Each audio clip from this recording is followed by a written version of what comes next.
নতুন একটা ভিডিওতে সবাইকে স্বাগত। বাজে এখন 12:30। আমি এই চান করলাম, একটু ঘুমিয়ে পড়েছিলাম, উঠেছিলাম, তারপর বাড়ি গেছে, ওই জন্য উঠেছিলাম সকালে, একটু ঘুমিয়ে পড়েছিলাম, উঠেই স্নান করলাম, একটু রান্না করবো, ভেবেছি একটু পোলাও বানাবো, পোলাও আর চানা মটরের তরকারি। ওরা গাড়ি গেছে, চলে আসবে সন্ধ্যাবেলায়, আমি আর চাইনি, প্রায় 10 ঘন্টা জানি।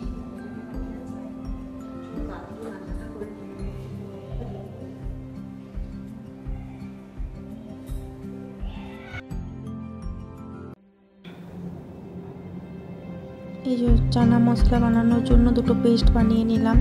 নারকেল, কাজু, চারমগজ, পোস্ত দিয়ে একটা পেস্ট বানাবো, আর একটা পেস্ট বানাবো টমেটো, আদা, কাঁচা লঙ্কা, এগুলো দিয়ে একটা পেস্ট বানাবো।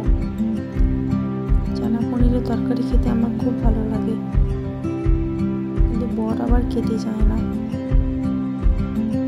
পেস্টটা করে নিলাম।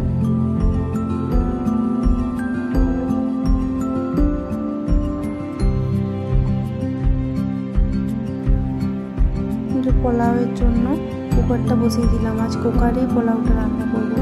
প্রথমে একটু ঘি, তারপর তেজপাতা, গোটা গরম মশলা সব দিয়ে নেড়ে নিলাম। তারপর চালটা আধ ঘন্টা আগে ভিজিয়ে রেখেছিলাম। চালটা হলুদ, নুন, একটু আদা বাটা দিয়ে চালটাকে একটু তেল দিয়ে ভিজিয়ে রেখেছিলাম। আধ ঘন্টা ভিজিয়ে রাখার পরে কুকারে বসিয়ে দিলাম। কুকারে কিন্তু ভালো করে নাড়া দিতে হবে। চালটা যত ভাজা হবে পোলাওটা তত ভালো হয় আর ঝরঝরে হয়।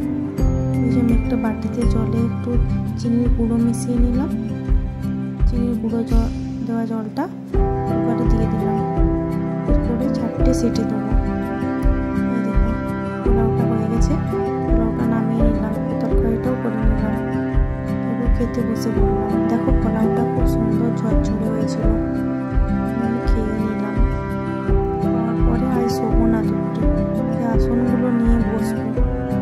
4টে আসন বানানো হয়েছে, আরও দুটো বানাচ্ছি। দেখো এই আসনটা একটু ভুল হয়ে গেছিলো, ওই জন্য খুলছিলাম আসনটা। এই যে আসনটা এরকম হবে, সবুজ লাল ফুল। অনেকগুলো আসন বানিয়েছি, বাড়িতে দুটো দিয়ে এসেছি, এখনো দুটো আছে। এই যে এটা বানিয়েছিলাম, হলুদ উলটা শেষ হয়ে গেছে, এই জন্য বাকি রয়ে আসছে। এটা একটা আসন, এটা একটা আসন, ছোট্ট আসন। এটা পুতুলের একটা আসন, আরেকটা আসন আছে এই যে ডোরেমন, আমার বরের পছন্দের ডোরেমন, এটা বানিয়েছিলাম। আরও দুটো আসন বানিয়েছিলাম, গোপাল ভাঁড় আর একটা পুতুলের। এই যে বর সন্ধ্যাবেলা বাড়ি থেকে চলে এসছে, বাড়ি থেকে এনেছে মুড়ি, এটা ছিল নারকেল চোখা ধুনো জ্বালানোর জন্য, তারপর একটু চানা লাডু, একটু কুমড়ো, একটু আদা, মা মিষ্টি বানিয়েছিল, নারকেলের মিষ্টি, সেটা দিয়েছিল। আমি খেয়ে নিলাম। যদি ভিডিওটা ভালো লাগে